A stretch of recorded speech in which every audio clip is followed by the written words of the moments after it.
O, ito naman tayo, kay Lacson tayo. Balik tayo kay I have it Lacson. on good information that yung announcement na ginawa, yung statement na ginawa ni ex-Congressman Saldico, na nagbintang siya na 100 billion, sinasabi niya na utos daw ng Pangulo na isingit sa BICAM. Your Honor and I both know that the 100 billion, and we went over, I know na, both of us went through the list independently or separately. And you and I agree na totoo yung listahan ng 100 billion pesos. Talaga nasingit sa BICAM.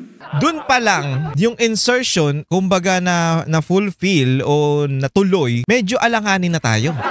Alanganin ka na hindi mo isasama yung presidente. Bakit? Pinirmahan niya eh. Di ba sinabi niya, binasa niya pa nga? Ano yan, Lacson? Bakit pinagtatanggol mo yata si Bongbong Marcos? The mere fact na pumirma yung presidente, dun pa lang medyo alanganin na yan, Pangulo, dito sa bigkas mo. Wala daw kinalaman?